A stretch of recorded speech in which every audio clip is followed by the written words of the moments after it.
Yeah, Alexa, first of all, happy Labor Day weekend. Welcome to the Tommy Bahama Miramonte Resort where I am right now. But yes, this is going to be a great weekend and coming week for film with Beetlejuice Beetlejuice. Now, of course, this is the highly anticipated sequel to the film from 35 years ago, and it does not disappoint, Alexa. And his character and energy is really the driving force behind that first film. I want to share with the audience what he told you about developing it, and then we'll talk about it. Then we just kept, like, I don't want to say playing, because that sounds like childish, but we were just, you know, I mean, we were weirdly serious about it, but not serious at all. We didn't know. We were just making something. We didn't know what was going to happen to it. Yeah. Okay, you said he brought that energy again to this film, but will you tell us a little bit more about, you know, the magic that you felt came from his performance? Yeah, you know, the magic of Michael Keaton's performance transcended these past 30 plus years because the film is so visually stunning. You know, even the backgrounds look like surrealist Salvador Dali paintings. And Michael Keaton steps back into the role like you really haven't seen him before. And it's almost like time hasn't even passed. His mannerisms, the gestures, the dialogue, you know, Beetlejuice is not a woke character per se, and Michael Keaton dives right back in, and you're kind of reminded just how much you love the guy. Yeah, definitely. It kind of looks like no time has passed, which is always so fun when you have a sequel and that it delivers as a sequel. Now, if people want to head to the theaters this weekend, if we're not lucky enough to have a pool chair next to you in California, is there anything out there this weekend that stands out for people to go take a look at? Yeah, by the way, after we're done with this interview, I'm getting right in that pool that's right over me. I'm jealous. But yeah, but yes, there's another film that came out this weekend called Afraid, and it stars John Cho, and the film is about a home AI gone rogue. So it's a thriller horror film about an AI in a house that's basically going to kill you. How does that sound, Alexa? Do you want to go see that?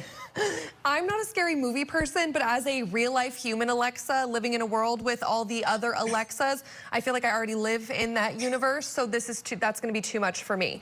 But your experience with artificial intelligence has actually been quite different. In fact, it's working out so well for you. You feature it in your new show, Driven with Andrew Freund by Waymo. Will you tell us how that works? Yeah, so I basically created a new talk show. The talk show is called Driven, and it takes place in a fully autonomous vehicle called a Waymo.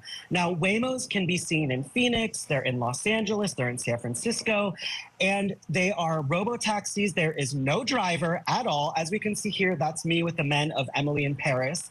And basically the show, we have conversations, and I'm finding that conversations in the backseat of cars, people are so open and honest, and especially when there's no driver and it's totally private, you get to learn a lot of things, Alexa.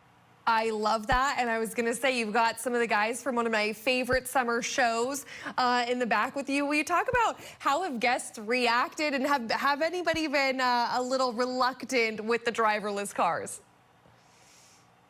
Yeah, so my first guest was Dinah Jane from Fifth Harmony, and she was a little nervous, and she got into the car, and there she is, and she presses the button, like she's pressing right here, and she got a little excited. She was, you know, because there's no one driving the car, but you just get used to it, and then it's like a fun ride. Yeah, absolutely. I think I've never been into one of those cars either, so I think I would probably have the exact same reaction. All right, who's coming up next in your show? Who can we look forward to? Yeah, so yesterday we released an episode I did with Zed. Zed, of course, the famous DJ. He has a new record, a new album that's out. And then next week I have Darren Criss.